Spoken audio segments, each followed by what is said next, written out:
तो पहला प्रश्न है कि क्रय विक्रय के निम्न सौदों में हानि या लाभ ज्ञात कीजिए। प्रत्येक दशा में प्रतिशत हानि या प्रतिशत लाभ भी ज्ञात कीजिए। यानी कि हानि और लाभ भी ज्ञात करना है और प्रतिशत हानि या प्रतिशत लाभ भी ज्ञात करना है, दोनों चीजें ज्ञात करनी है। कुछ बिंदु हैं उन पर प्रकाश डाल लेते हैं। इन सवालों को करने के लिए हमें पता होना चाहिए पहले कि क्रय मूल्य क्या होता है, विक्रय मूल्य क्या होता है, लाभ क्या होता है और हानि क्या होती है। ठीक है, तो क्रय मूल्य का मतलब होता है जिस मूल्य पर वस्तु खरीदी जाती है। बाजार से आप कोई भी वस्तु खरीद करके लाते हैं, आप पेन लाते हैं, कॉपी लाते हैं, किताब लाते हैं, कलर लाते हैं, तो जिस मूल्य पर दुकानदार आपको सामान देता है, आपने जिस मूल्य पर सामान को खरीदा, वो वस्तु का क्रय मूल्य है। और विक्रय मूल्य क्या होगा? जिस मूल्य पर वस्तु बेची जाती है। यानी कि दुकानदार ने उस पेन को, कॉपी को आपको कितने रुपए में बेचा है, वो उस दुकानदार का विक्रय मूल्य है। आपने खरीदा है, आपके लिए वो क्रय मूल्य है। यानी कि एक वस्तु, उसी का क्रय मूल्य और उसी का विक्रय मूल्य, एक ही वस्तु का क्रय मूल्य और एक ही वस्तु का विक्रय मूल्य है। मान के चलिए आप दुकानदार हैं, आपने कोई वस्तु यानी कि कोई पेन 10 रुपए में खरीदा और आपने किसी ग्राहक को या किसी दूसरे बच्चे को वो 20 रुपए में बेच दिया या 12 रुपए में बेच दिया।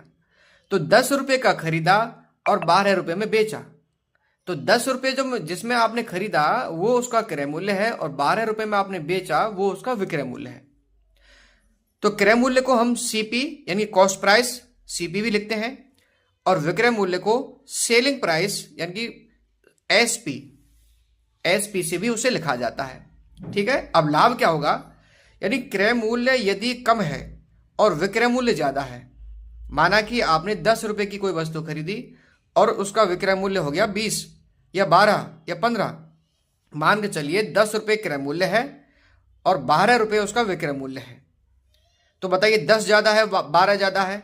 तो सामान्य सी बात है 12 ज्यादा है, तो क्रय मूल्य से विक्रय मूल्य ज्यादा है, इसलिए उसको इस दशा में लाभ प्राप्त होगा। तो लाभ निकालने के लिए हम क्या करेंगे?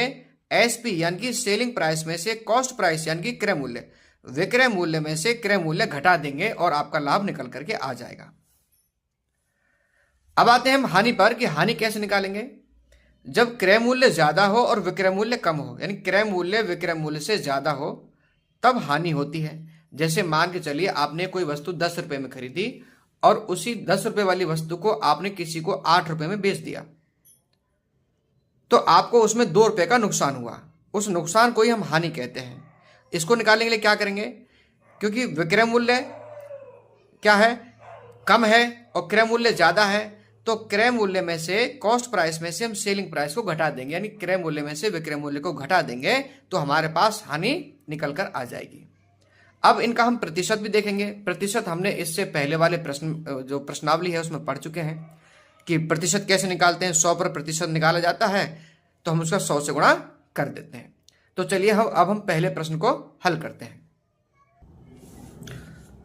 तो पहले प्रश्न में ए है, बगीचे में काम आने वाली कैंची ₹250 में खरीदी गई तथा ₹325 में बेची गई। अब उस कैंची का जो क्रय मूल्य है वो 250 है और विक्रय मूल्य है 325। तो इसको हम हल करते हैं कि इसमें से हम लाभ हानि कैसे निकालेंगे और उसका प्रतिशत भी कैसे पता करेंगे। देखिए, ये हमने यहां लिख लिया है कि बगीचे में काम आने वाली कैंची का क्रय मूल्य है 250 रुपए, विक्रय मूल्य है 325 रुपए।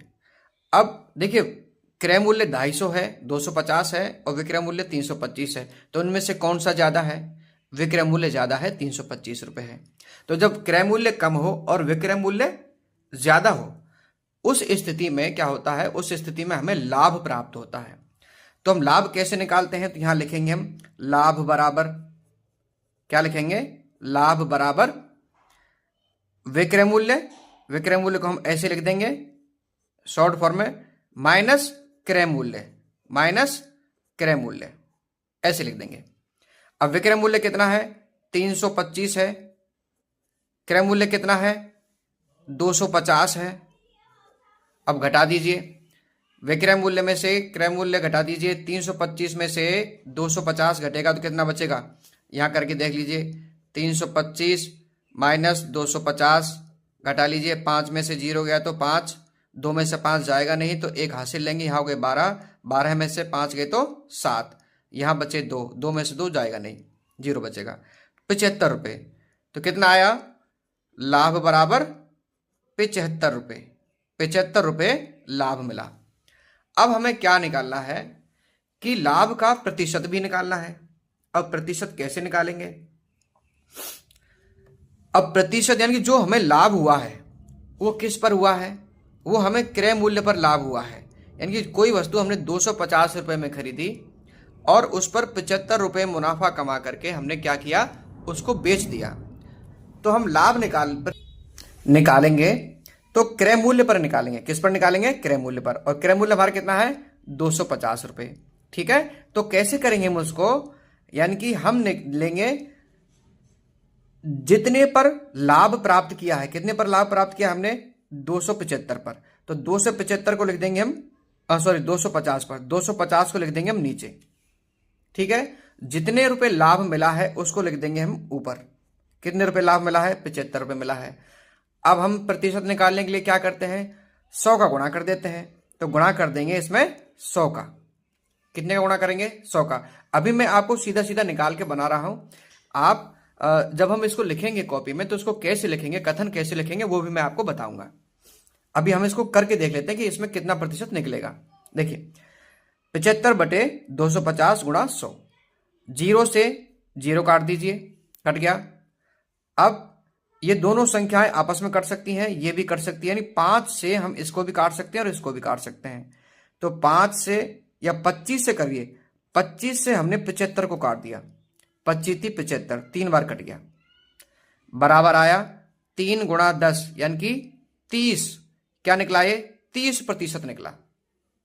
ठीक है, क्या निकला है 30%, यानी कि जो हमने 75 रुपए कमाए हैं, जो हमने लाभ कमाया है वो 30% लाभ है। अब हम इसका कथन कैसे लिखेंगे, ठीक है, वो कथन देख लेते हैं, कथन कैसे लिखना है आपको जब आप कॉपी में लिखेंगे। देखिए यहां लिखेंगे क्रय मूल्य 250 रुपए पर लाभ बराबर 75 रुपए। तो 1 रुपए क्रय मूल्य पर लाभ बराबर 75 बटे 250। तो यहां लिखेंगे लाभ प्रतिशत बराबर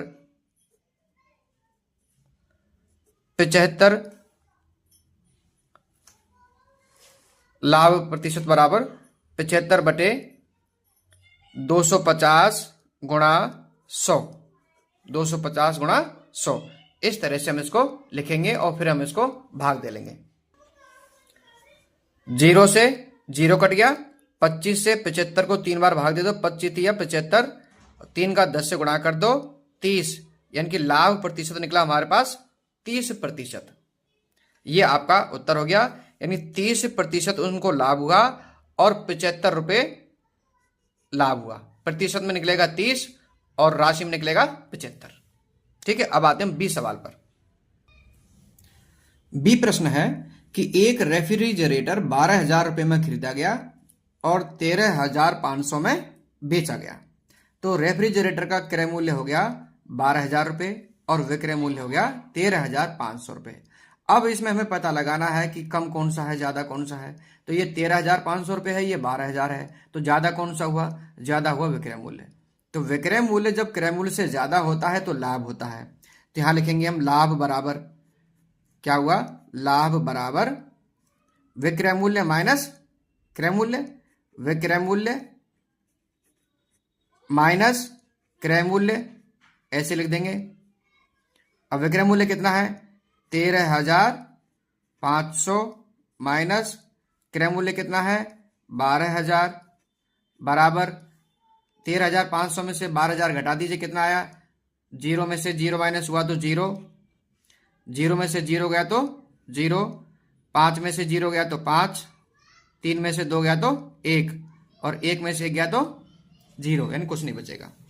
ठीक है, यानी कि हम अंकों से पहले जीरो का कोई महत्व नहीं होता, इसलिए उसको हम लिखा नहीं करते।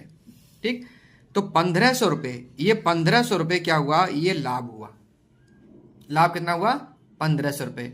12,000 रुपये क्रय मूल्य था, विक्रय मूल्य था 13,500, और इस प्रकार हमारा लाभ निकला 1500 रुपये।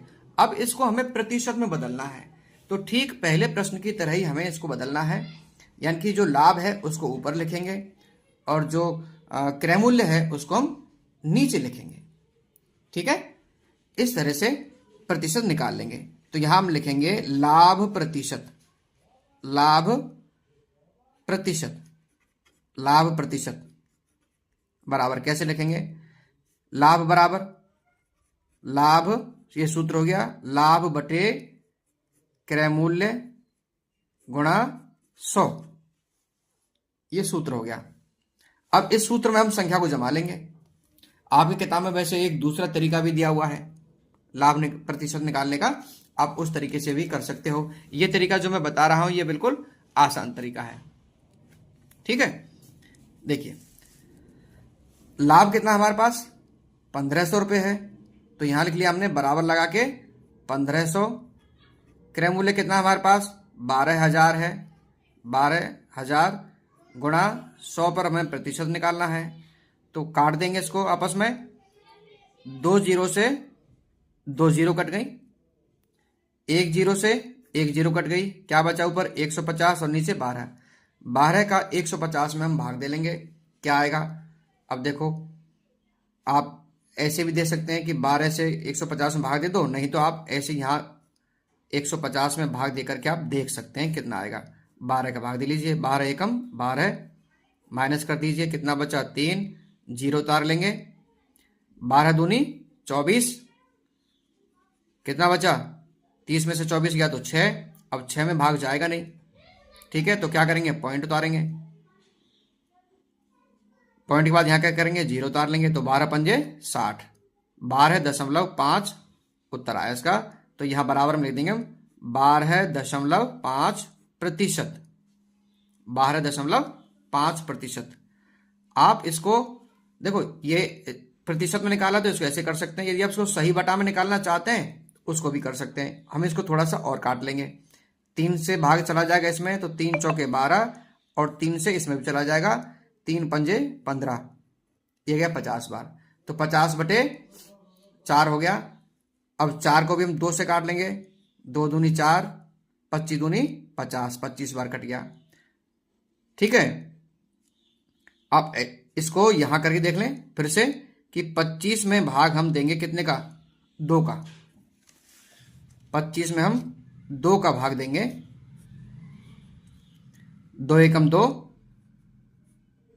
कुछ नहीं बचा, उतार लिया 5, 2 दूनी 4, माइनस कितना बचा 1। अब हमें दशमलव में नहीं निकालना, हम इसको सही बटा में निकालना है। तो ये तो आ गया हमारा भागफल, और ये क्या है हमारा शेषफल, और ये है हमारा भाजक। तो सही बटा में निकालने के लिए हम क्या करेंगे, तो ये भागफल हो गया हमारा 12, सही लगा करके हम जो शेषफल है उसको ऊपर लिख देते हैं, और जिसका हमने भाग दिया उसको नीचे लिख देते हैं, यानी कि 12 सही 1/2%। इसको हम क्या कहेंगे 12.5, इसको भी हम 12.5 बोलेंगे, तो 12.5% उसको लाभ हुआ। ठीक है, अब सी सवाल है, एक अलमारी 2,500 रुपये में खरीदी गई और 3,000 रुपये में बेची गई, यानी कि अलमारी का क्रय मूल्य यानी कॉस्ट प्राइस है 2,500 रुपये और विक्रय मूल्य यानी सेलिंग प्राइस है 3,000 रुपये। तो इस स्थिति में उनको लाभ होगा या हानि होगी, ये देख लेते हैं। देखिए क्रय मूल्य 2,500 है, विक्रय मूल्य 3,000 है, तो 2,500 ज्यादा होता है या 3,000 ज्यादा होता है, 3,000 ज्यादा होता है। तो विक्रय मूल्य जब ज्यादा होगा तो लाभ होगा हानि होगी, लाभ होगा, क्योंकि विक्रय मूल्य ज्यादा है, यानी कि उन्होंने कम रुपए में खरीदा और सामान को ज्यादा रुपए में बेच दिया। तो हम यहां लिखेंगे लाभ, क्या लिखेंगे लाभ बराबर, क्या लिखेंगे लाभ बराबर विक्रय मूल्य माइनस क्रय मूल्य, यहां लिख लेंगे बराबर, आप चाहें तो यहां भी लिख सकते हैं। विक्रय मूल्य कितना है 3000 माइनस क्रय मूल्य कितना है 2500, घटा दीजिए कितना आया 3000 में से 2500 गए तो 500 रुपये बचा, तो 500 रुपये का उनको लाभ हुआ। अब हमें इसका प्रतिशत निकालना है, तो प्रतिशत कैसे निकालेंगे, वही लिख देंगे लाभ प्रतिशत। लाभ प्रतिशत बराबर कैसे निकालेंगे, लाभ प्रतिशत यानी कि जो लाभ हुआ है ऊपर और जितना क्रय मूल्य है वो नीचे 2500 गुणा में 100। ठीक है, ये बिल्कुल आसान तरीका है, आपको बहुत ज्यादा लिखने की जरूरत नहीं है। यहां बस ऐसे लिख दें लाभ प्रतिशत बराबर, तो 20 से 20 कट गई, 25 का भाग दे देंगे इसमें। 25 का भाग आप 25 का पहाड़ा आपको नहीं आता है तो पहले 5 से भाग दे लें आप इसको। 5 से 5 25, 5 बार कटा, 5 एकम 5 और 0 0, 0 में भाग देंगे तो 0 ही आएगा। ठीक है, तो यहाँ 100 बार गया। फिर 5 से आप 100 को फिर भाग दे लें, कितनी बार कटेगा 5 दूनी 10 और 0 का 0 यानी कि 20 बार, तो कितना आया 20%। लाभ कितना हुआ हमारा 20% हमें लाभ प्राप्त हुआ अलमारी को बेचने पर। अब आते हैं हम डी सवाल पर। आपको सवाल बिल्कुल समझ में आ रहे होंगे, नहीं आ रहा है तो आप यहीं से वीडियो को रिवाइज करके एक बार फिर से समझ लें, उसके बाद फिर आप आगे बढ़ें। ठीक है, और चैनल को सब्सक्राइब जरूर कर देना, वीडियो को लाइक भी कर देना। चलिए अगले सवाल पर हम चलते हैं। अगला सवाल है हमारा डी कि एक स्कर्ट 250 रुपये में खरीद कर 150 रुपये में बेची गई। कितने में खरीदी, 250 में खरीदी, 250 में खरीदी और 150 रुपये में बेच दी गई। तो विक्रय मूल्य कहाँ है 150, क्रय मूल्य क्या है 250, है ना। तो कर लेते हैं इसको कि लाभ होगा कि हानि होगी।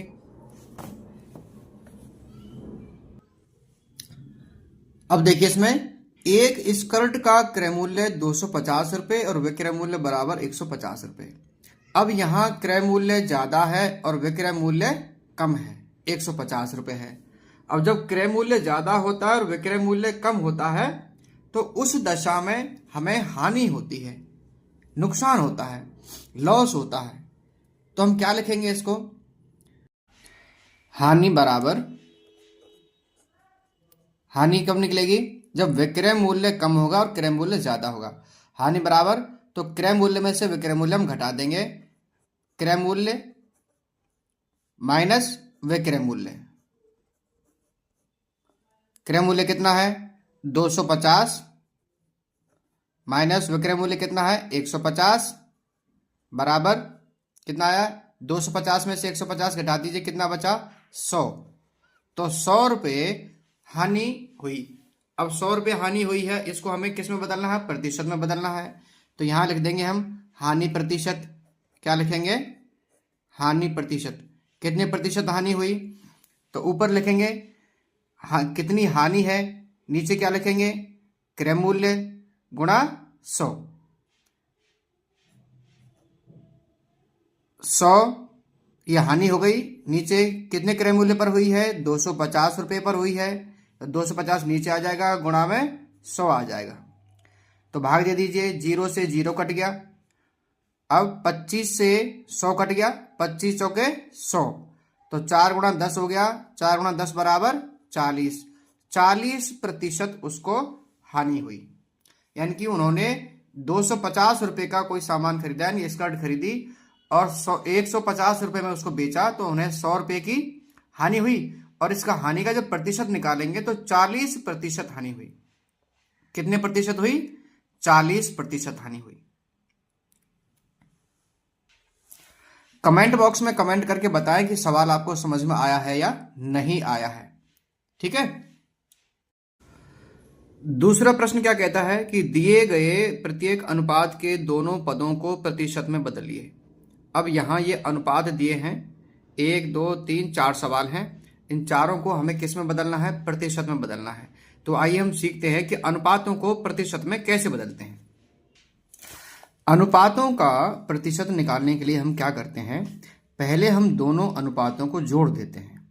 ठीक है, तो हम क्या लिखेंगे, ये वाला हम हल कर लेते हैं कि अनुपातों का कुल योग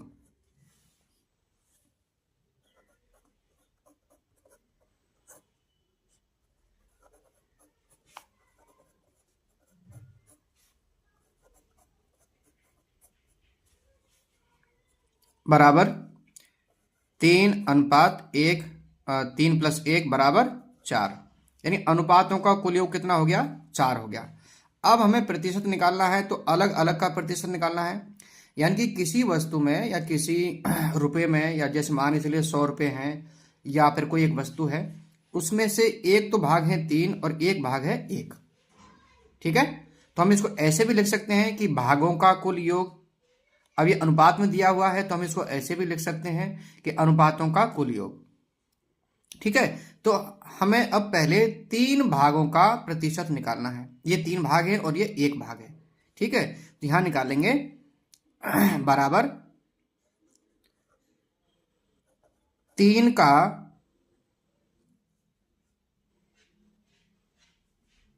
नहीं 3 भाग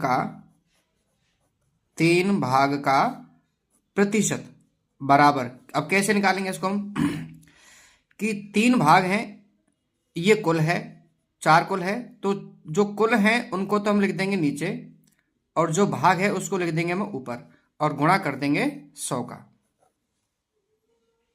ठीक है, तो 4 से भाग दे दीजिए 100 को, 4 दूनी 8, 10 में से 8 गए तो 2 बचे, 2 0 जोड़ा 20 हो गए, तो 4 पंजे 20, 25 बार गए, यानी 25 चौके 100। 25 का गुणा कर दीजिए 3 से, 25 थी 75, 75% यानी कि उसमें 3 भागों का जो प्रतिशत है वो 75% है। इस तरह से निकलेगा। अब हमारे पास क्या बचा, भाग 1 बचा, तो यहां लिख देंगे हम बराबर, क्या लिखेंगे, 1 भाग का प्रतिशत, क्या लिखेंगे, 1 भाग का प्रतिशत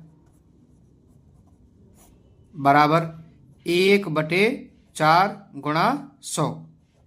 4 ये कुल है और 1 ये भाग है, गुणा का 100 कर देंगे।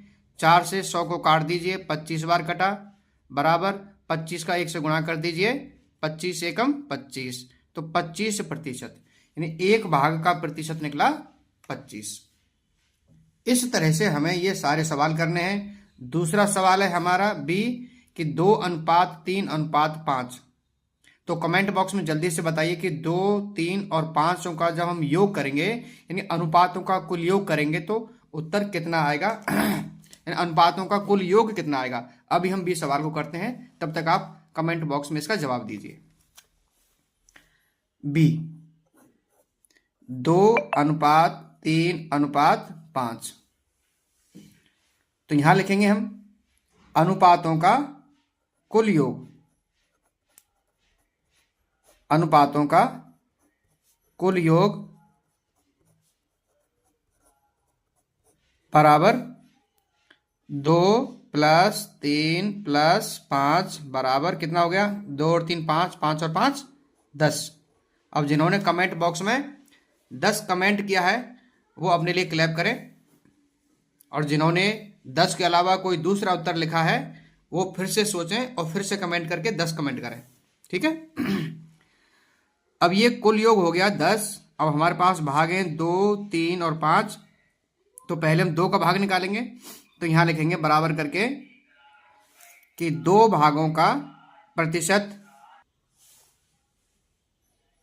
तो यहां लिख देंगे हम 2 भागों का प्रतिशत बराबर, अब जो कुल है अनुपातों का कुल योग है उसको लिख देंगे हम बटे में नीचे, भाग हैं उनको लिख देंगे ऊपर और गुणा कर देंगे 100 का।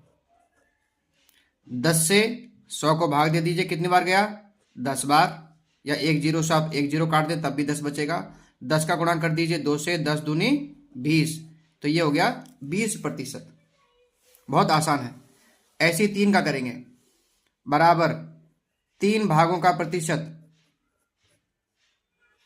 3 भागों का प्रतिशत बराबर कुल अनुपातों का कुल योग नीचे, भागों की संख्या ऊपर, गुणा में 100। एक जीरो से एक जीरो काट दीजिए, 10 का गुणा 3 से कर दो, 10 तिया 30, 30%। ये दूसरा आंसर आ गया। अगला कितना है 5, तो यहां लिख देंगे 5 भागों का प्रतिशत, 5 भागों का प्रतिशत बराबर अनुपातों का कुल योग 10 नीचे भागों की संख्या ऊपर गुणा में 100 बराबर 10 से 100 कितनी बार कटेगा 10 बार, तो 5 से 5 गुणा 10 कर दो, 10 पंजे 50 या 5 दाड़े 50, ये हो गया 50%। तो इस तरह से ये इनका अनुपातों का प्रतिशत निकल आया है। अब आते हैं अगले पर सी।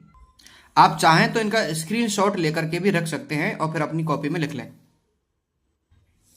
1:4, तो यहां फिर वही लिखेंगे अनुपातों का कुल योग, यहां लिख लीजिए बराबर करके आप यहां लिख लें भले ही अनुपातों का कुल योग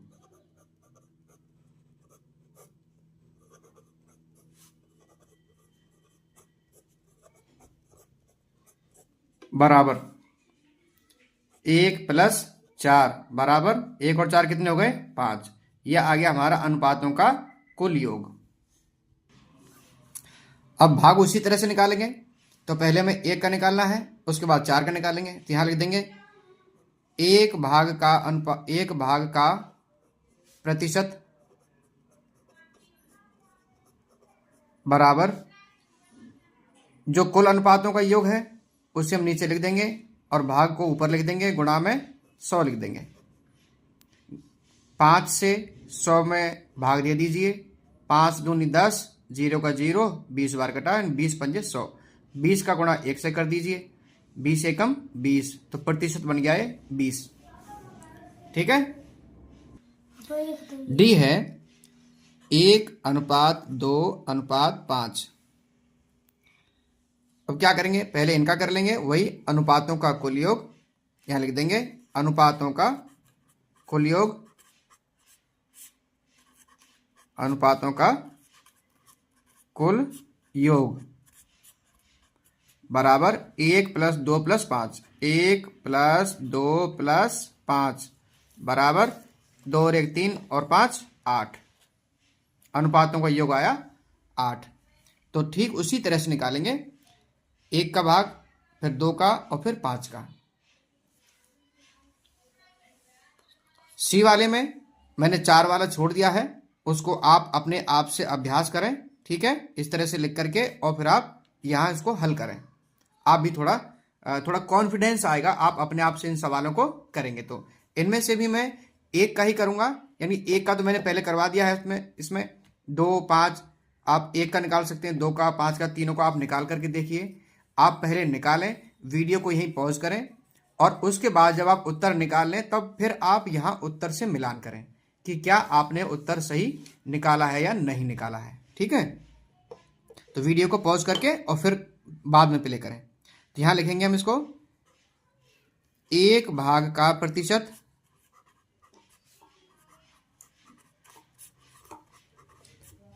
बराबर अनुपातों का कुल योग नीचे भाग ऊपर गुणा 100, ये भागों की संख्या।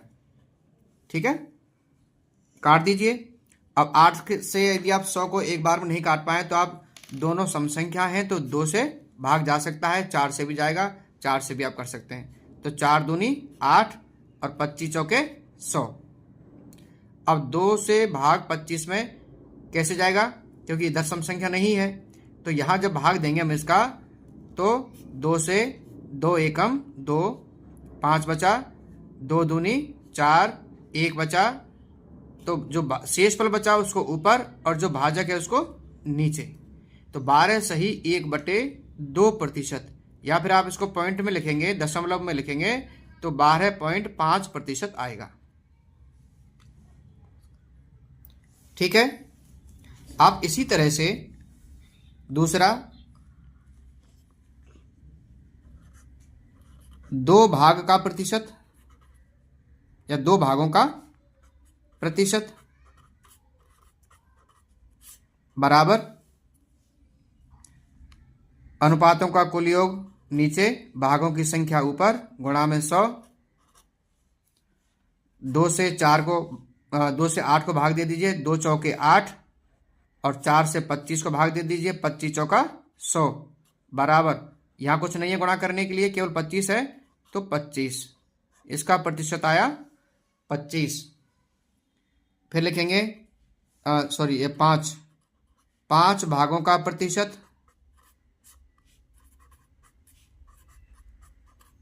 5 भागों का प्रतिशत बराबर अनुपातों का कुल योग नीचे भागों की संख्या ऊपर गुणा में 100। 8 ये दोनों काट दीजिए, 4 से 2 बार और 4 से 25 बार। अब देखिए 2 से 5 भी नहीं कटेगा, 2 से 25 भी नहीं कटेगा, तो क्या करेंगे हम पहले 25 को 5 से गुणा कर लेंगे। कितना आएगा? 25 पंजे 125, 125 बटे में 2। अब 2 से आप 125 को भाग दे दीजिए, कितना आएगा? 2 छिक्की 12, 5 में भाग दे दीजिए, 2 दूनी 4, 1 बचा, तो शेषफल ऊपर और भाजक नीचे।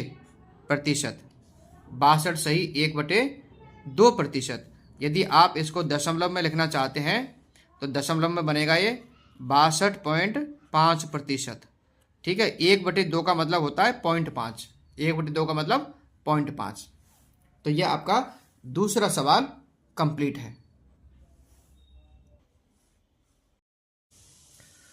तीसरा प्रश्न है, एक नगर की जनसंख्या 25,000 से घटकर 24,500 रह गई, घटने का प्रतिशत ज्ञात कीजिए। जनसंख्या है 25,000, घट करके रह गई 24,500। अब हमें क्या निकालना है? घटने का प्रतिशत निकालना है कि कितने प्रतिशत जनसंख्या घट गई है। नगर की जनसंख्या कितनी है? जनसंख्या प्रारंभ में कितनी थी? 25,000। अब घट करके 24,500 रह गई, तो यहां लिखेंगे बाद में, जनसंख्या बाद में कितनी है? 24,500। तो कितनी घटी, यानी कमी कितनी हुई? यहां लिखेंगे कमी हुई बराबर, इसको माइनस कर देंगे, 25,000 माइनस 24,500 घटा दीजिए। 0 में से 0 गया 0, 0 में से 0 गया तो 0, 0 में से 5 जाएंगे नहीं, यहां से 2.5 लेंगे, एक हासिल ले लेंगे, और यहां हो गया 10, 10 में से 5 गए तो 5, कितना बचा? 500। यानी कि जनसंख्या में 500 लोगों की कमी हुई है 25,000 से 24,500 तक आने में। अब क्या निकालना है? अब हमें प्रतिशत निकालना है। अब देखो, ये जो 500 की कमी हुई है, ये किस पर हुई है? ये इस 25,000 पर हुई है। यानी पहले जनसंख्या 25,000 थी, उस 25,000 में से 500 की कमी हो गई है, तो हमें प्रतिशत कहां से निकालना पड़ेगा? यहां से और यहां से। आप ऐसे मान लीजिए कि जैसे ये कॉस्ट प्राइस है, यानी कि ये क्रय मूल्य है और ये विक्रय मूल्य है। अब इसको ऐसे मान लीजिए, ठीक है? तो कमी हुई है, इसका मतलब हानि हुई है, तो यहां लिखेंगे हम कमी का प्रतिशत। क्या लिखेंगे? कमी का प्रतिशत।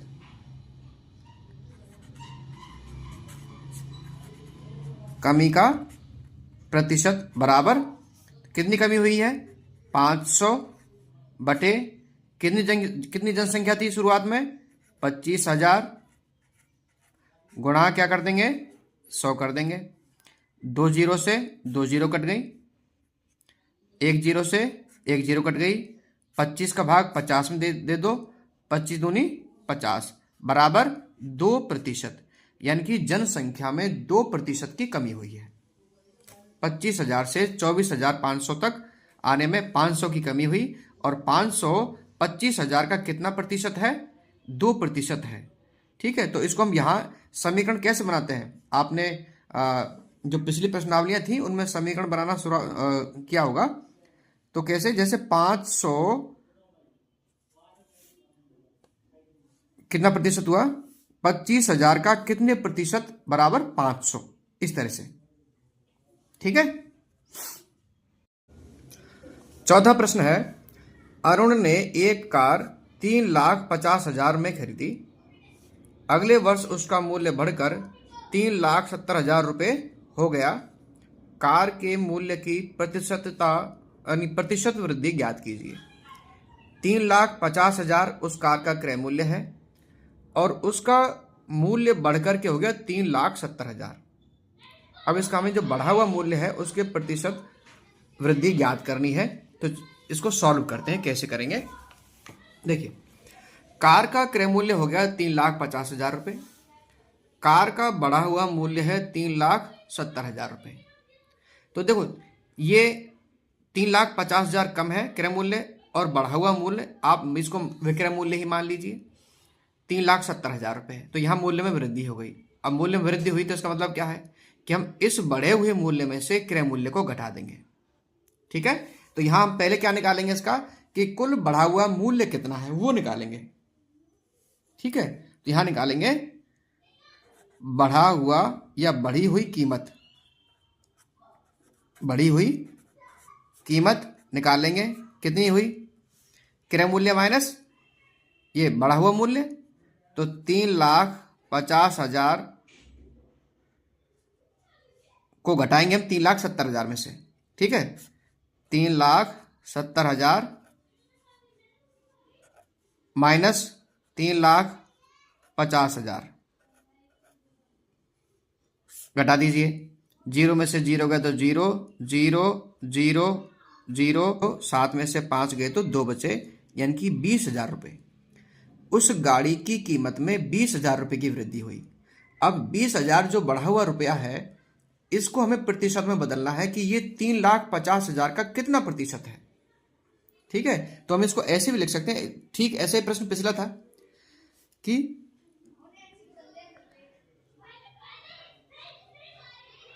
3,50,000 रुपये का कितना प्रतिशत बराबर 20,000 रुपये। ये आपने इस तरह के समीकरण है ना, आपने पहले भी पढ़े होंगे। ठीक है। अब चाहें तो यहां पर x मान करके वो भी कर सकते हैं कि जैसे 35,000 गुणा x बटे 100 बराबर 20,000, ऐसे भी कर सकते हैं। लेकिन हम यहाँ लाभ हानि की तरह कर रहे हैं तो हम इसको क्या करेंगे, 20,000 रुपये हमारे पास क्या है, बढ़ा हुआ मूल्य है, यानी कि हमारा लाभ है। तो कैसे निकालेंगे, प्रतिशत कैसे निकालते हैं, जो बढ़ा हुआ मूल्य है या जो लाभ है वो ऊपर 20,000 बटे क्रय मूल्य कितना है 3,50,000 गुणा क्या कर देंगे 100 का, 2 जीरो से 2 जीरो काट दीजिए, इन 2 जीरो से ये 2 जीरो काट देंगे। अब 5 से भाग दे दीजिए इसको, 5 7 35 और 5 से काट दीजिए 200 को, तो 5 चौके 20 और 0 भाग देंगे तो 0। तो आ गया उत्तर कितना 40 बटे 7। अब 7 का भाग 40 में दे देंगे, दे दीजिए 7 पंजे 35, 40 में से 35 के तो 5 बचे, यहां सही लगा देंगे, शेष कितना बचा 5, तो 5 ऊपर लिख देंगे, नीचे लिख देंगे जो भाजक है वो, यानी 5 सही 5 बटे 7 प्रतिशत।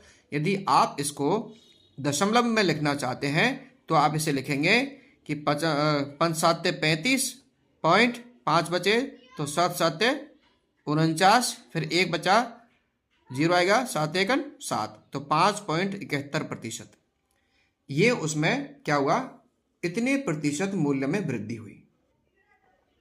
ठीक है। तो यहां लिख देंगे इसको बढ़े हुए मूल्य का प्रतिशत, बढ़े हुए मूल्य का प्रतिशत 5.71%। पांचवा सवाल क्या है, मैंने एक टीवी रुपये 10,000 में खरीद कर 20% लाभ पर बेच दिया, मुझे बेचने पर कितना धन प्राप्त हुआ। तो टीवी का क्रय मूल्य कितना है 10,000, लाभ कितना कमाया 20%। तो इसमें क्या बताना है कि बेचने पर जो लाभ हुआ है वो लाभ बताना है कि कितने रुपए का लाभ हुआ है। यहाँ प्रतिशत दिया हुआ है, लाभ निकालना है। देखिए, टीवी का क्रय मूल्य 10,000 रुपये है, लाभ बराबर 20,000 है, सॉरी 20% है। तो 10,000 का 20% निकालना है। तो क्या लिखेंगे यहाँ? 10,000 का 20% बराबर कितना होगा? तो 10,000 गुणा का मतलब गुणा 20% का मतलब 20/100 कर दीजिए। एक जीरो से एक जीरो काट दीजिए और एक जीरो से एक जीरो काट दीजिए। ठीक है, कितना आया? कितना बचा? इकाई, दहाई, सैकड़ा, हजार। 1,000 गुणा 2, 1,000 गुणा 2 करेंगे तो 2,000 रुपये। तो उनको लाभ कितना हुआ? 2,000 रुपये का लाभ हुआ। तो यहां लिख देंगे लाभ बराबर 2,000 रुपये। ठीक है, तो टीवी को बेचने पर जो लाभ हुआ वो 20% था, लेकिन यदि रुपए में गिने तो कितने रुपए थे? वो 2,000 रुपये। ये 20% लाभ हो गया। छठा प्रश्न देखिए, जूही एक वॉशिंग मशीन रुपये 13,500 में बेचने पर 20% की हानि उठाती है। उसने वह मशीन कितने में खरीदी थी? विक्रय मूल्य है 13,500 रुपये, 20% की हानि हुई और मशीन कितने में खरीदी, यानी कि हमें क्रय मूल्य निकालना है। वॉशिंग मशीन का विक्रय मूल्य है 13,500 रुपये, यानी 13,500 रुपये में बेचने पर उसे हानि हुई है 20% की। कितने प्रतिशत की हुई है? 20% की। अब हमें क्या निकालना है? हमें निकालना है क्रय मूल्य, निकालना है हमें कि क्रय मूल्य कितना है। अब देखिए हम क्या करेंगे इसमें कि 20% जो हानि है, यानी 100, इसका मतलब है कि 100 रुपये पर 20 रुपये की हानि। क्या मतलब है इसका? कि माना कि विक्रय मूल्य यदि 100 है, यदि 100 रुपये है तो क्रय मूल्य कितना होगा? 100 रुपये जब विक्रय मूल्य है तो क्रय मूल्य कितना होगा? इस हानि को घटा देंगे हम 100 में से, यानी कि 100 माइनस 20 बराबर 80। 80 रुपये उसका विक्रय मूल्य हुआ, यानी कि 100 रुपये की चीज को आप जब 80 रुपये में बेचेंगे तो आपको 20 रुपये की हानि हुई। तो क्रय मूल्य कितना होगा उसका? 80 रुपये होगा। अब क्या है? अब यदि विक्रय मूल्य, यानी विक्रय मूल्य यदि 13,500 रुपये है तो फिर क्रय मूल्य कितना होगा? ठीक है, तो विक्रय मूल्य यदि 100 रुपये है तो क्रय मूल्य बराबर 80 रुपये, और विक्रय मूल्य 13,500 रुपये है तो क्रय मूल्य बराबर कितना होगा? 100/80 गुणा 13,500। हम क्या करते हैं कि यानी कि जो 80 रुपये है ये हमारा क्या है? विक्रय मूल्य है, यानी इतने विक्रय मूल्य पर क्रय मूल्य कितना है? 100 रुपये है। तो इतने विक्रय मूल्य पर क्रय मूल्य कितना होगा? यानी कि हम क्या करते हैं ऐसे सवालों में कि जो हानि है उसको हम 100 में से घटा देते हैं। कितना प्रतिशत हानि है? 20 है। यदि यहाँ पर 10% होता तो 100 में से हम 10 को माइनस कर देते तो यहाँ 90 आता। ठीक है, तो उस 90 को लिखते हैं हम नीचे। अब यहाँ 20% हानि है तो हमने 100 में से 20 घटाया तो 80 बचा। 80 को लिखा हमने नीचे और 100 लिख दिया हमने ऊपर। अब गुणा में क्या करेंगे? गुणा में जो विक्रय मूल्य हमारा दिया हुआ है हम उसको लिख देंगे और हमारा उत्तर आ जाएगा। अब हम इसको सॉल्व कर लेते हैं। कैसे सॉल्व करेंगे? देखिए, एक जीरो से एक जीरो कट गया। ठीक है, 2 से 5 बार कट गया, 2 से 4 बार कट गया। अब इससे 4 से हम इसको सीधा भी काट सकते हैं। 4 तिया 12, 4 तिया 12, 3, 4 7 28, 4 5 20, 4 से काट दीजिए इसको सीधा। 4 तिया 12, 1 बचा 15, यहाँ 15 हो गए तो 4 तिया 12, फिर 3 बचे 30 हो गए, 4 7 28, 28 में 30 में से 28 गया तो 2 बचा, तो यहाँ 20 हो गया, तो 4 पंजे 20, 3375। अब 3375 का गुणा कर देंगे हम 5 से, तो कर दीजिए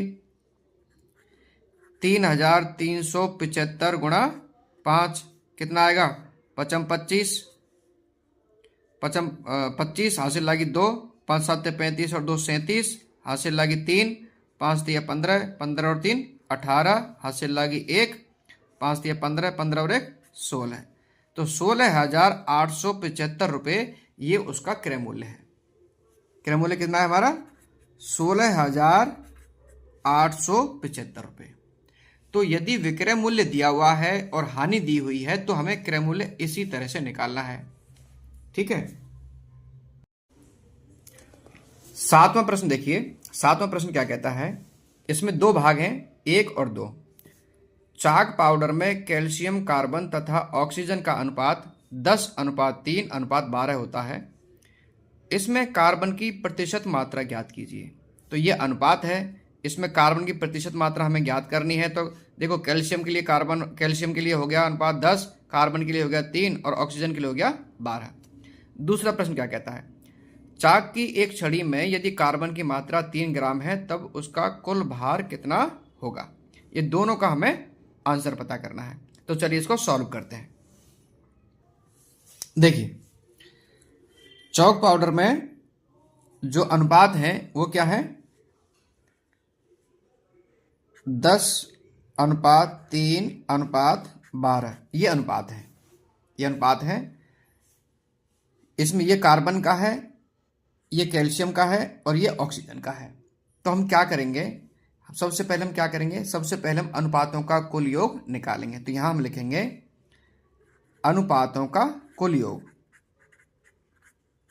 अनुपातों का कुल योग बराबर, जोड़ लेंगे इनको, 10 + 3 + 12 बराबर 10 और 3 13, 13 और 12 25। अनुपातों का कुल योग आया 25। ठीक है। तो अब हमें क्या करना है, पहला सवाल निकालना है। पहला क्या है कि इसमें कार्बन की प्रतिशत मात्रा कितनी है। अब कार्बन का भाग कितना है, 3 है। तो हम यहां लिखेंगे कार्बन की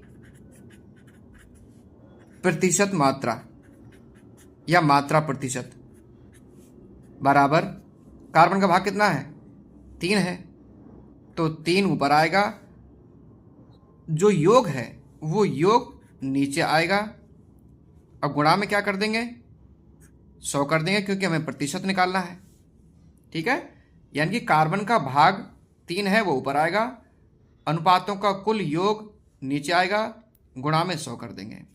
तो 25 से 100 को भाग दे दीजिए, 25 चौके 100, 3 का और 4 का गुणा कर दीजिए, 12% यानी कार्बन की जो प्रतिशत मात्रा है वो 12% है। चौक पाउडर में क्या है, कार्बन 12% होता है। अब दूसरा देखते हैं, दूसरा प्रश्न क्या कह रहा है कि उसमें कार्बन की छड़ी में यदि कार्बन की मात्रा 3 ग्राम है तब उसका कुल भार कितना है। अब देखो यहां पर 3, यहां पर जो 3 है, ये 3, इसको आप ग्राम ही मान लें। क्या मान लें, इसको ग्राम मान लेते हैं हम कि यह 3 ग्राम है, ये कार्बन की मात्रा 3 ग्राम है। और जब कार्बन की मात्रा 3 ग्राम है तो उसके साथ जो दूसरे एलिमेंट मिले हुए हैं, दो दूसरी चीजें मिली हुई हैं, कैल्शियम और ऑक्सीजन, वो भी है, वो इतनी है और इतनी है। तो हमें क्या करना है, इसमें क्या पूछा है कि उसका कुल भार कितना होगा, किसका, चौक की एक छड़ी का। यानी ये तो है चौक पाउडर, ये उसका अनुपात है। चौक पाउडर में इतनी इतनी मात्रा में चीजें मिली हुई हैं, यदि उस चौक पाउडर को हम मिलाकर क्या बनाते हैं, एक छड़ी बना दें, तब उसका भार कितना होगा, उसका भार कितना होगा, इतना ही होगा। जब इसका 3 ग्राम है तो इसका 10 ग्राम हो जाएगा और इसका 12 ग्राम हो जाएगा। तो वही निकालेंगे हम अनुपात, है ना। तो क्या यहां क्या करेंगे, तो इनको जोड़ देंगे। यहां क्या है, ये कैल्शियम, देखो कैल्शियम, कैल्शियम बराबर कितना है, 10। जब ये ग्राम है कार्बन तो कैल्शियम भी ग्राम में आएगा। ठीक है। और ऑक्सीजन, ऑक्सीजन कितना हो जाएगा, 10 है, सॉरी 12 है, तो 12 ग्राम होगी ऑक्सीजन। तीनों को जोड़ देंगे तो कुल भार बराबर 3 + 10 + 12 बराबर 3 और 10 13, 13 और 12 25, तो कुल भार आ गया 25 ग्राम। ये आपका दूसरा प्रश्न हो गया। निकालना है तो तरीका लगभग वही होगा। तो हम यहां लिख लेते हैं, क्या लिखते हैं कि क्रय मूल्य, क्या लिखते हैं, क्रय मूल्य बराबर कितना है, 275 रुपये। हानि बराबर, हानि कितनी है, हानि बराबर 15%। अब देखिए जो हानि है, जब हमने विक्रय मूल्य पर निकाली थी तो हमने क्या किया था, हानि को 100 में से घटा दिया था, क्योंकि 100 रुपये पर 15 रुपये की हानि है। इसका मतलब 100 रुपये पर 15 रुपये की हानि है। ठीक है, 275 क्रय मूल्य है तो 15% के हिसाब से कितनी हानि होगी। तो यहां हम क्या करेंगे, यहां हम क्रय मूल्य पर हानि निकाल रहे हैं, वहां हमने विक्रय मूल्य पर क्या निकाला था, विक्रय मूल्य पर हमने क्रय मूल्य निकाला था। ठीक है, तो यहां लिखेंगे हम 275 का 15%, 275 का 15%, ये हमारी हानि निकल आएगी। तो कैसे करेंगे इसको, 275 गुणा 15/100, भाई 15% हानि है कितने रुपए में, कितने की, 275 से। 275 क्रय मूल्य है तो 15% हानि हुई, तो हम क्या करेंगे, 15% का 15/100 करके इसको गुणा कर देंगे 275 से। अब भाग दे देंगे। देखिए 100 से सीधा भाग तो इनमें किसी में जाएगा नहीं। अब इसमें 5 है अंत में और यहाँ भी 5 है और यहाँ 0 है, तो 5 से भाग जा सकता है। तो 5 से भाग यहाँ जाएगा 3 बार और 5 से भाग यहाँ जाएगा 20 बार। ठीक है, 20 पंजे 100। अब 5 से हम इसको भी काट देते हैं, 5 से 4 बार और 5 से इसको काट दीजिए, 5 चौके 20, 7 बचे 75 हो गए, और सॉरी 55 25 हो गया, 2 बचे, यहाँ फिर 25 हो गया, 25 55 बार। तो यहाँ 3 का गुणा 55 से कर दीजिए, 5 दिया 15, 5 दिया 15, 15 और 1 16, 165/4, 165/4 हो गया। अब 4 से 165 को भाग दे दीजिए, 4 चौका 16, 5 आ गया, 4 एकम 4, 5 में से 4 गए तो 1 बचा। अब 1 में भाग जाएगा नहीं तो पॉइंट लगा के 0 उतार लेंगे, 10 हो जाएगा, तो 10 में भाग देंगे, 4 दूनी 8, फिर 2 बचा 10 में से क्या, तो और फिर 4 पंजे 20। यानी कि हम इसको भाग देके यहाँ भी देख सकते हैं यदि आपको समस्या हो रही है तो।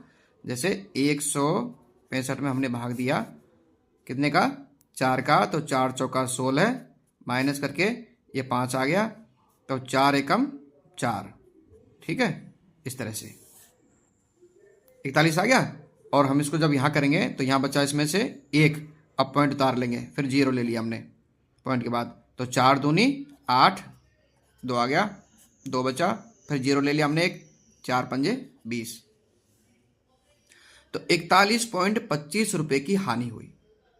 अब ये हानि है, क्रय मूल्य में से यदि हम हानि को घटा देंगे, क्रय मूल्य में से हानि को घटा देंगे तो हमारा विक्रय मूल्य निकल कर आ जाएगा।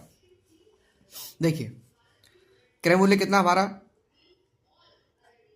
विक्रय मूल्य बराबर, विक्रय मूल्य बराबर क्रय मूल्य माइनस हानि। क्रय मूल्य कितना है, 275 माइनस हानि कितनी है, 41.25, घटा दीजिए कितना बचेगा, यहाँ देख लेते हैं घटा करके, 275 माइनस 41.25। देखिए जब दशमलव की संख्या को घटाएंगे है ना, तो इधर आएगा, इसके बाद हम दशमलव लगा के ना 2 0 लिख लेंगे। पॉइंट के बाद जितने अंक होते हैं उतनी हम दूसरी संख्या में भी पॉइंट के बाद 0 लगा सकते हैं। जीरो में से 5 जाएगा नहीं, इधर जाएंगे, यहाँ कुछ है नहीं तो ये इधर जाएगा, यहाँ से लिया 1 हासिल, यहाँ हो गया 10, यहाँ से लिया फिर 1 हासिल, यहाँ हो गया 10, यहाँ रह गया 9, तो यहाँ हो गया 10, यहाँ हो गया 9 और यहाँ रह गया 4। तो 10 में से 5 गए तो 5, 9 में से 2 गए तो 7, पॉइंट लगा देंगे। 4 में से 1 गया तो 3 और 7 में से 4 गया तो 3 और ये 2। तो हमारा जो विक्रय मूल्य आया है वो आया है 233.75 रुपये। ये हमारा विक्रय मूल्य आ गया। ये एक तरीका था इस सवाल को करने का, ठीक है। क्योंकि हमने क्या किया, पहले 15% हानि निकाली, फिर हानि को हमने क्रय मूल्य में से घटाया, उसके बाद विक्रय मूल्य आया। अब इसका दूसरा तरीका क्या हो सकता है, इसको हम दूसरे तरीके से भी कर सकते हैं कि जैसे हमने कि हानि 15% है, कितनी प्रतिशत है 15, और क्रय मूल्य हमारा 275, यानी कि यदि क्रय मूल्य 100 होगा तो हानि कितने रुपए होगी, 15 रुपये होगी, ठीक है। तो जब हम इसमें क्या निकालते हैं कि विक्रय मूल्य बराबर क्रय मूल्य माइनस हानि। क्रय मूल्य माना कि 100 है, माना क्रय मूल्य कितना है 100 और हानि हमारे पास कितनी है 15% है, तो 15 रुपए की हानि है। तो विक्रय मूल्य कितना आया, विक्रय मूल्य कितना आया हमारा 85 रुपये। कितना आया 85 रुपये आ गया। अब जब 85 रुपये विक्रय मूल्य है हमारा, उस समय हानि हो रही है हमें 15 रुपये की और क्रय मूल्य हमारा 100 रुपये। तो हम क्या करेंगे कि हम ये जो निकला है विक्रय मूल्य, हम इस विक्रय मूल्य के हिसाब से पूरा विक्रय मूल्य निकालेंगे। देखिए, तो यहां हम लिखेंगे कि जब क्रय मूल्य बराबर 100 रुपये, तब विक्रय मूल्य बराबर, क्योंकि हमने 15 को घटा दिया इसमें से, तो विक्रय मूल्य कितना होगा 85 रुपये, ठीक है।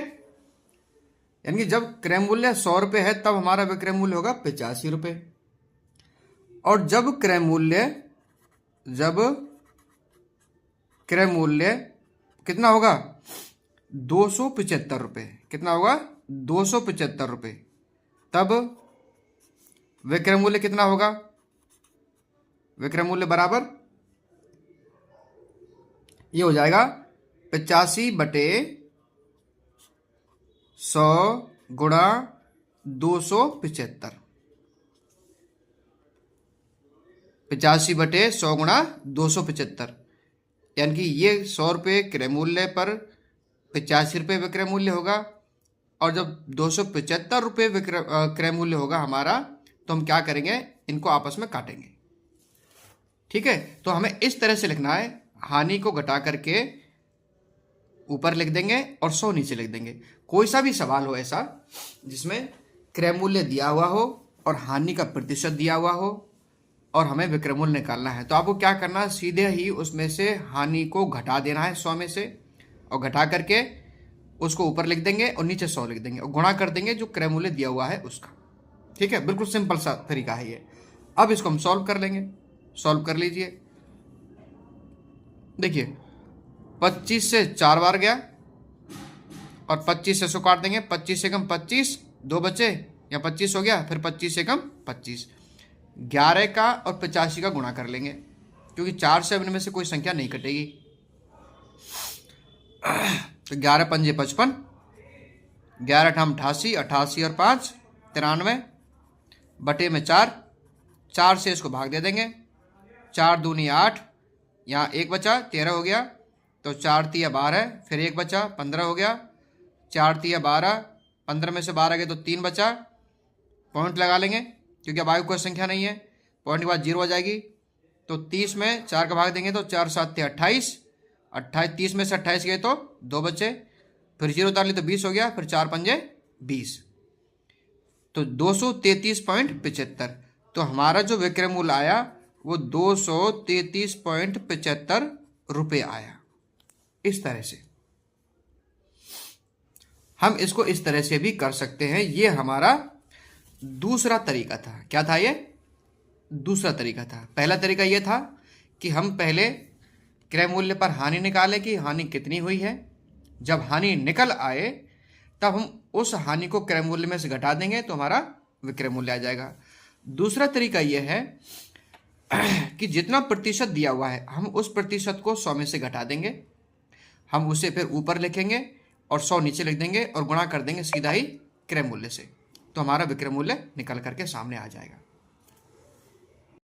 नौवां सवाल क्या कहता है कि प्रत्येक दशा में 3 वर्ष बाद कितना मिश्र धन देय होगा। दो सवाल है इसमें, ए और बी। 3 वर्ष बाद कितना मिश्र धन देय होगा। तो पहले तो हम ये जानेंगे कि मिश्र धन, मूलधन और ब्याज क्या होता है, उसके बाद हम इन सवालों को हल करेंगे।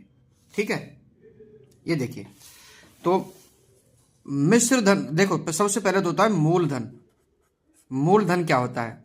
मूलधन वो होता है जो कोई व्यक्ति किसी दूसरे व्यक्ति से उधार पैसे लेता है। क्या लेता है? उधार पैसे लेता है, वो होता है मूलधन। यानी कि इसको हम बोलते हैं कर्जा। क्या बोलते हैं? कर्जा, कर्जे का धन, ये होता है मूलधन। और ब्याज क्या होती है? ब्याज होती है यानी कि कोई भी जो कर्जदाता होता है, जब वो कोई मूलधन किसी को ब्याज पर देता है तो उस पर क्या करता है, वो कुछ उसका खर्चा लेता है कि भाई मैं आपको 100 रुपये दे रहा हूं 1 साल के लिए, तो मैं आपसे 3 रुपये या 10 रुपये या 20 रुपये इस 1 साल का ब्याज लूंगा। ठीक है, तो ये होता है मूलधन पर, क्या होता है? मूलधन पर अतिरिक्त धन। मूलधन पर अतिरिक्त धन होता है ये ब्याज। ये 1%, 2%, 4%, 10%, 20% कितना ही हो सकता है, ये उसके हिसाब से है। अब होता है मिश्र धन। कि मिश्र धन क्या होता है? मिश्र धन का मतलब होता है कि मूलधन और ब्याज इन दोनों को प्लस कर देते हैं। यानी कि मान के चलिए आपने किसी से पैसे उधार लिए हैं 1 साल के लिए, 100 रुपये लिए, और उसने ब्याज जोड़ दिया आप पर 20 रुपये। तो आप जब उसको लौटाओगे तो 100 रुपये तो वो हो गए जो उसने दिए थे, और 20 रुपये का हो गया ब्याज। तो आप उसको इन दोनों को जोड़ करके उसे वापस करोगे तो इसको हो जाएगा 120 रुपये। ये हो गया उसका मिश्र धन। क्या हो गया? मिश्र धन। यानी कि मूलधन और ब्याज दोनों को जोड़ देते हैं तो मिश्र धन हो जाता है। अब इसको निकालने का जो सूत्र है वो क्या है? वो है, सबसे पहले क्या करेंगे, पहले ब्याज निकालेंगे, है ना। तो ब्याज निकालने का तो साधारण ब्याज का सूत्र है, साधारण ब्याज। पहले हम ब्याज निकालेंगे तो साधारण ब्याज का सूत्र क्या है? मूलधन गुणा समय गुणा दर बटे 100। यानी कि किस प्रतिशत पर ब्याज पर उसे पैसा दिया गया है। ठीक है, तो इसको हम साधारण ब्याज को हम इंटरेस्ट I, मूलधन को P, समय को T और दर को R, इससे व्यक्त करते हैं। अब हम पहला सवाल इसका ले लेते हैं, ए वाला। ये सूत्र आपको याद कर लेना है, यानी साधारण ब्याज बराबर मूलधन गुणा समय गुणा दर बटे 100। हम इसको ऐसे भी लोग लिख सकते हैं कि P गुणा T गुणा R बटे 100, ऐसे भी। तो ए वाला सवाल है, क्या है ये वाला सवाल? कि मूलधन है हमारा, मूलधन कितना है? 1200 रुपये है, 1200 रुपये। और दर कितनी है? ब्याज की दर है, कितनी है? 12%। ये 12% वार्षिक है। ठीक है, तो हमें उस सूत्र में संख्या को जमा लेना है कि साधारण ब्याज। तो यहां लिखेंगे हम ब्याज बराबर, पहले क्या था? समय, है ना। 3 वर्ष बाद, कितने वर्ष बाद देना है? 3 वर्ष बाद। तो यहां आएगा पहले मूलधन कितना हो गया? 1200 गुणा समय कितना है? 3 वर्ष गुणा दर कितनी हमारी? 12 बटे 100। ये हमारे सूत्र में हमने संख्या जमा दी है। अब जब हम इसको हल करेंगे तो हमारी ब्याज निकल करके आ जाएगी। देखिए इसको हल कर लो। 100 से, यानी 2 जीरो से 2 जीरो कट गया, क्या बचा? 12 गुणा 3 गुणा 12 कर लीजिए। 12 गुणा 12 करते हैं तो 144 हो जाता है। ठीक है, 12 गुणा 12 करेंगे तो आप इसको ऐसे अलग से लिख लीजिए 12 बराबर 12 तिया 36, यहाँ करके देख लेते हैं 12 गुणा 36, तो 6 दूनी 12, हासिल लगी 1, 6 कम 6, 6 और 1 7, फिर 12 तिया 36, 2 7 और 6 13, हासिल लगी 1, 3 और 1 4, बराबर 432 रुपये। 432 रुपये ये क्या हो गया, इसकी साधारण ब्याज हो गई। अब मिश्र धन कैसे निकालेंगे, यानी जब वो उसको वापस करेगा पैसे तो कितने वापस करेगा, तो मिश्र धन है ना, मिश्र धन पूछा है, तो मिश्र धन बराबर मूलधन प्लस ब्याज, मूलधन प्लस ब्याज। अब मूलधन कितना हमारा 1200 रुपये और ब्याज कितना हमारा 432 रुपये, दोनों को जोड़ दीजिए तो 1200 और 432, 2 और 0 2, 3 और 0 3, 4 और 2 6 और 1, ये हमारा मूलधन हो गया, सॉरी मिश्र धन हो गया। मिश्र धन 3 साल के बाद में वो इतने रुपए वापस करेगा, 1632 रुपए।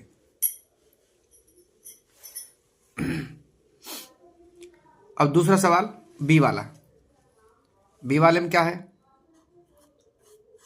उसमें मूलधन कितना है, बी वाले में मूलधन है 7500 रुपये, 7500 रुपये, और ब्याज की दर है ब्याज की दर है कितनी 5%, पहले वाले में 12% थी।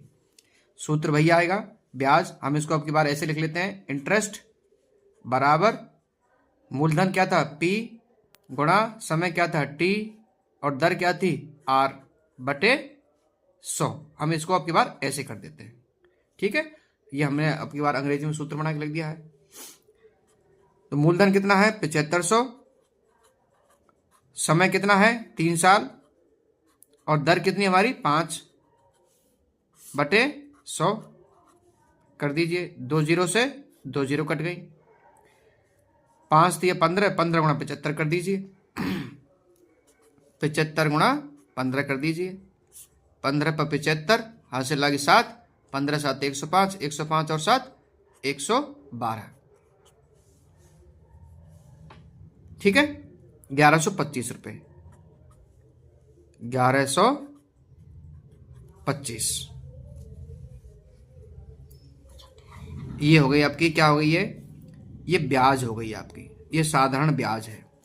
क्या हो गया है, साधारण ब्याज हो गया। अब क्या निकालना है हमें, अब मिश्र धन निकालना है। तो मिश्र धन कैसे निकालेंगे, ब्याज और मूलधन को जोड़ देंगे, तो यहां लिखेंगे मिश्र धन बराबर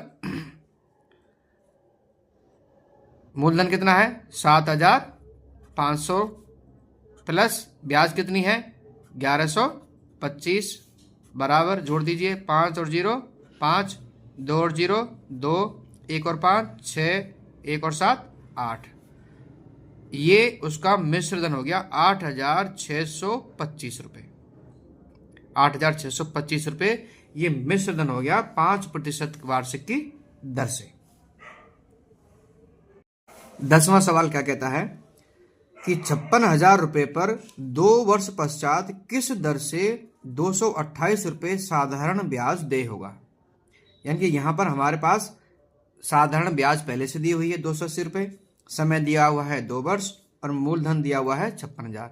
अब हमें इसमें क्या निकालना है, दर निकालनी है कि ब्याज की दर क्या थी। तो सूत्र हम वही जमाएंगे, I बराबर P गुणा T गुणा R बटे 100, यही ठीक है। इसी में हम संख्याएं जमा लेंगे, जो संख्या नहीं दी हुई है उसको हम ऐसे कैसे छोड़ देंगे। अब देखो ब्याज कितनी हमारे पास 280 रुपये ब्याज है, बराबर मूलधन कितना है 56,000 मूलधन है, गुणा समय कितना है 2 वर्ष का समय है, और दर कितनी है R रेट ऑफ इंटरेस्ट वो नहीं है, तो इसका मतलब हम R को R ऐसे लिख देंगे, बटे में 100 कर देंगे, ठीक है। अब क्या करेंगे, ऐसी स्थिति में क्या करते हैं हम, यहाँ नीचे बटे में 1 ले लेंगे और इन दोनों का क्या कर देंगे वज्र गुणा कर देंगे। यहाँ लिख देंगे वज्र गुणन, क्या लिख देंगे वज्र गुणन कर देने पर। ये हमने कर लिया है। जब हमने वज्र गुणन किया तो 280 गुणा 100 हो जाएगा और बराबर 56,000 गुणा 2 गुणा आर, इस तरह से आ जाएगा। अब इसको गुणा कर लेते हैं। अब देखो हमें आर निकालना है। क्या निकालना है? आर निकालना है। अब इसको जब हमें कोई संख्या निकालनी होती है और संख्या में कोई गुणा होती है तो क्या करते हैं हम, इसको निकालने के लिए ये जो संख्या इसके साथ वाली, इसको हम बराबर के जो दूसरी तरफ होता है यानी कि राइट हैंड साइड या लेफ्ट हैंड साइड में कहीं भी, तो इसको हम नीचे पहुंचा देते हैं। तो यहाँ हम आर को यहीं पे रख लेंगे, बराबर लगा देंगे और इनको यहाँ इनके नीचे पहुंचा देंगे। तो 280 गुणा 100 बटे 56,000 गुणा 2, ऐसे कर देंगे। अब काट दीजिए, 0 से 2 0 से 2 0 कट गई, 1 0 से 1 0 कट गया, 2 रह गया, इधर 56 है तो 28 का भाग दे दीजिए 56 में। 28 दूनी 56, 28 दूनी 56। तो यहां देखिए, यहां 1 आ जाएगा क्योंकि किसी भी संख्या को जब हम काटते हैं तो वहां पर 1 तो आता ही आता है। जैसे हमने 100 से हमने 56,000 को काटा तो 100 से हमने इसको 1 बार काटा और इसको हमने 560 बार काटा। ऐसे ही 28 से हमने इसको 1 बार काटा और इसको 2 बार काटा। ठीक है, तो 1 गुणा 1 करेंगे तो क्या आएगा? 1 गुणा करेंगे तो 1 और 2 दूनी 4, 1/4। तो रेट ऑफ इंटरेस्ट क्या है हमारी? 1/4, यानी कि 1/4 का मतलब क्या होता है? 1/4 का मतलब होता है 0.25%। कैसे निकालेंगे इसको? इतना करने के लिए इसमें 100 का हम गुणा कर देंगे तो 0.25% आ जाएगा। ठीक है, तो 1/4% यानी कि 0.25% ब्याज की दर थी। 11वां सवाल है, मीना ने 9% वार्षिक दर से 1 वर्ष पश्चात 45 रुपये ब्याज के रूप में दिए। उसे कितना धन उधार लिया था? अब इसमें वार्षिक दर दी हुई है, रेट ऑफ इंटरेस्ट दिया हुआ है 9% है, समय दिया हुआ है 1 वर्ष और ब्याज के रुपए दिए हैं 45 रुपये। अब इसमें निकालना है मूलधन, तो सूत्र हमारा वही लगेगा।